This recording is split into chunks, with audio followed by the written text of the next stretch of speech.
Welcome back to NewsTeam Boulder. I'm Jordan Cummings. It was a scary start to the week. On Monday, CU experienced a shelter in place due to an armed man on campus and heavy police presence. Emma Kane went to the scene to tell us more about what this means for our students. I'm here at Folsom Field, where just days ago, students received an emergency alert informing them that there was a shelter in place. However, that now proposes the question of whether or not our student body knows what a shelter in place actually means. The shelter in place was issued for any students near the Folsom Field area and lasted for a little more than an hour. However, many students seem to be confused about what guidelines they should be following during this event. I mean, it would make a little bit more sense to be like, what do they mean by shelter in place? But I think, at least to me, it's kind of implied like you stay in the building until otherwise specified to do so. CU currently has 3 alert levels, explaining what the alert is and when they do it. However, it does not tell students what they should do when these alerts occur. I think shelter in place implies, stay where you are, but it's definitely a little confusing if you're just trying to leave campus, where you should avoid. I don't know what near Folsom Field means. That could be half a mile, it could be a mile. So that would probably help out, yeah. The notification sent by CU provided very little information, leaving students confused and uneasy. Under the Clery Act, emergency notifications must meet specific standards like timeliness and content. Another incident in the city when a mountain lion was seen roaming through Boulder. News team reporter Maggie McManus was at Mapleton and Broadway where the lion was spotted, and she tells us more. Early last week, this beautiful Boulder neighborhood had an unexpected furry four-legged friend. While some might think it's a scene straight out of a nature documentary, it's a very real reminder that even in the most suburban neighborhoods, we are not the only residents. Todd Ebert is a Boulder resident who uses trail cams to catch videos of mountain lions in his backyard. So there it is. It's heading down the hill. And we took our dog Murphy for a walk up along the trail here, and the neighbor above us said, "Oh, do you know that this is called Lion Alley?" And my wife said, "What do you mean Lion Alley?" He's like, "Oh yeah, the mountain lions and bears come up and down this alley. You should watch your dog because especially at night, the folks who previously owned this house lost their dog to a mountain lion." The mountain lions certainly call Boulder home. They're very dense in that county, so there are quite a lot of them. And we really find them all throughout Colorado. They've got a really large range, so they'll travel a number of miles and be kind of territorial with where they pick and choose to spend their time. So it's certainly not uncommon for mountain lion sightings to happen in Boulder. Sightings such as this show a lion lurking around houses just off of Broadway and Mapleton early last week. Mountain lions could see your pets as a food source for them, so it's important if there are mountain lion sightings in the area to really keep an eye on them when they are outdoors. If you have a dog and you're taking it on a walk, be sure that dog is leashed. If you're letting a pet into the backyard at night to go to the bathroom before you go to sleep, keep an eye on that animal at all times, because mountain lions are most active from dusk until dawn. So it's really the hours that we can't see them and don't really observe them that they are looking to eat.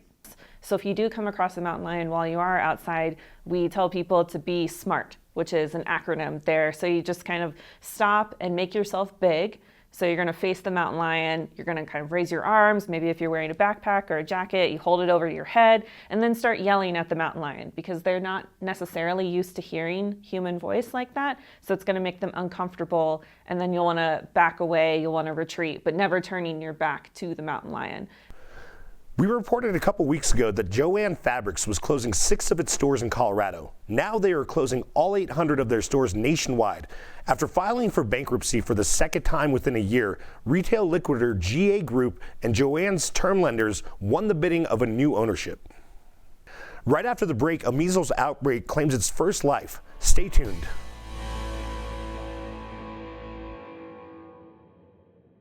An outbreak of measles in Texas claims the life of an unvaccinated Texas child, the first death of a measles outbreak in that state. The Center for Disease Control reports measles cases from Alaska, California, Virginia, New Jersey, New Mexico, New York City, and Texas. The CDC says that the vaccination status of 95% of the latest cases are unvaccinated or unknown. This once common childhood virus was considered eradicated in 2000, but it's making a comeback. Dr. Laura Johnson of Lubbock, Texas, where the child was hospitalized, says that measles should be taken more seriously. Measles is very serious. There are lots of childhood rashes and fevers, and as parents, we all know that our kids get these here and there. This is not that. This is a much more serious illness that has much greater risk of serious complications. Here at CU, students are required to get measles, mumps, and rubella vaccinations per rules made at the Colorado Board of Health. For more information on immunization requirements, go to colorado.edu/health/immunizations. Starting July 1st, the College of Media, Communication, and Information will become the College of Communication, Media, Design, and Information, combining CMCI and environmental design students to the same department. This initiative was announced 2 years ago, but founding dean of CMCI, Lori Bergen, sent an announcement highlighting their milestones and excitement. She said, "It promises to be a game changer for research and creative collaboration while offering you further academic, professional development, and extracurricular opportunities." Looking for a job or an internship? You may need a new professional picture or headshot for Handshake or LinkedIn. Stop by the Dean Suite in room 201 in the Colbell building Monday through Friday, 9 a.m. to 3:30 p.m. to use their free photo booth. No appointment is needed and is available for all students, staff, and alumni. And when it comes to professional attire for these headshots or job interviews, a brand new blazer or suit can quickly make the wallet cry. But thanks to the Sustainable Business Club, there are resources to dress to impress. For 100% free, reporter Sophie Englezos is here to tell us more. Look good, feel good, do good. A primetime classic that all us buffs alike should follow. For many, the right outfit could be the difference between landing a job, making a good first impression, or missing a great opportunity. But what if looking the part didn't come with a hefty price tag? Well, CU Boulder's Sustainable Business Club has the solution. Ralphie's Closet, a free hub for business attire to meet all your professional needs. Ralphie's Closet is just an awesome opportunity to make business clothes more accessible. It's great if you have a headshot you want to take, if you have an upcoming interview, if you have a speech that you're working on, something like that. It's just a quick stop you can make in here, grab maybe a pair of pants or a suit jacket, and you can just be on your merry way. Finding and fitting into a suit or blazer can often become a difficult barrier mentally and financially, which is why business buffs aim to offer this incredible resource. Business clothing is super expensive in general. I feel like the only place you could really find it that's at least under, maybe under $30 a blazer would be Goodwill. And Goodwill has an awesome selection, but some people don't have the time or resources to make it down to Goodwill. And so we just want to make sure that students have a space to go to if they don't have these clothing because they're in need. While business attire is a necessity, it is also a privilege, something Ralphie's Closet aims to make more accessible. I think especially when you go to the career fairs here, you need to show up in business professional. And as someone who has had the opportunity to interview and go through the recruiting process through CU and through the opportunities that they provide, having business professional clothing was 100% critical. They weren't lying when they said closet. I mean, this place is packed. While this may seem overwhelming, the racks are neatly filled with blazers and heavily filled with suits, catering to every business and professional need. Ralphie's Closet has dress options for internship meetings, shoes for career fairs, and extra work shirts in case your morning breakfast takes a detour on the way to your mouth. Maybe you just spill coffee all over your white shirt and you have an interview in 10 minutes. One thing you could do is you could run to Ralphie's Closet, check out a white t-shirt, and you would be just fine. Swing by the business school to donate or snag a fresh addition to your wardrobe, quick and easy. I'm Sophie Englezos with NewsTeam Boulder. Ralphie's Closet is located in the Colbell building in the Dean Suite. As students, we know how difficult it can be to manage our time, but student athletes often pull off a miracle to not only sustain their athletic training, but to complete their studies. NewsTeam reporter Derek Touton met with a student majoring in aerospace engineering to find out how he manages his time. it'd be a lot more stressful. Wouldn't be able to get away from academics, wouldn't be able to get away from stuff going on like outside of school with my family, with my friends. When the equations get tough, Brandon turns to the field. As a senior aerospace engineering major at CU, the mental pressure is sky high. But for Brandon, his secret to staying grounded lies in sports. Competition in here really makes it challenging. There's a lot of smart kids as well as, our teams. Between club soccer, intramural basketball, broomball, and soccer, Brandon juggles an intense schedule. But for him, sports are more than just a pastime. They're an essential outlet. A whole new family. I feel like that outlet is the perfect way to let go for a while. Balancing a tough major in multiple sports isn't easy. But for Brandon, it's all about escaping the daily grind. The mental toll of aerospace engineering is real.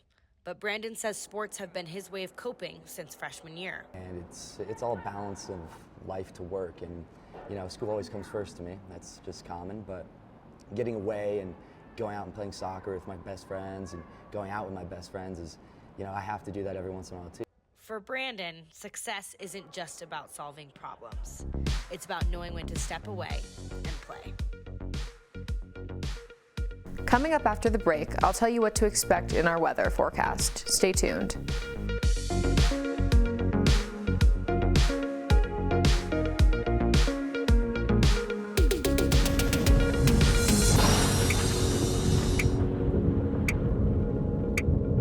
As we step into the next week ahead, we're keeping an eye on the skies with a 7-day forecast that promises a mix of sunshine, clouds, and a few chances for some light rain. We got a little tease of spring, which will hold up with temperatures in the mid-60s and higher 50s until Monday. Then coming on Tuesday, temperatures will drop down to the 40s with some light rain and cloudy days, even a chance of snow.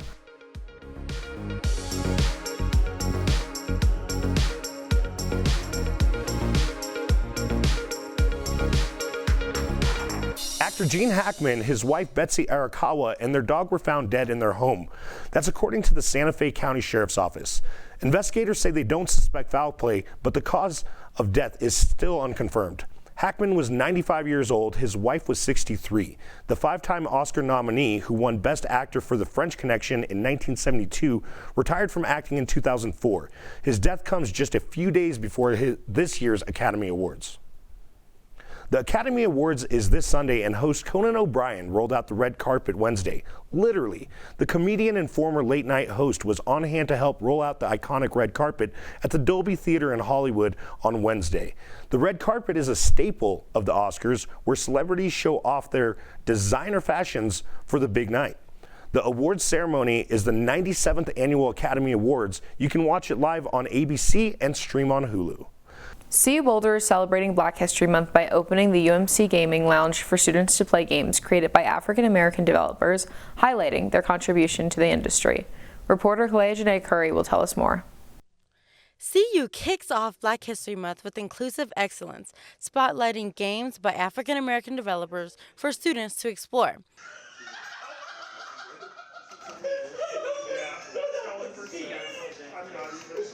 The event took place at CU's brand new Alienware Buffalo Esports and Gaming Lounge, now open on the first floor of the UMC.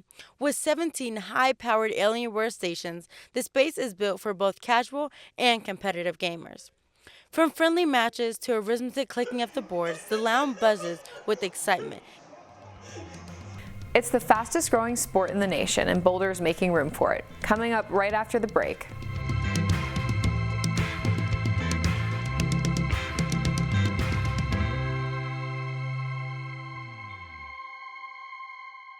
Attention racket sports enthusiasts, your search for a place to play is about to get easier. Outside the East Boulder Community Park, this stretch of empty land will soon be home to 24 pickleball courts.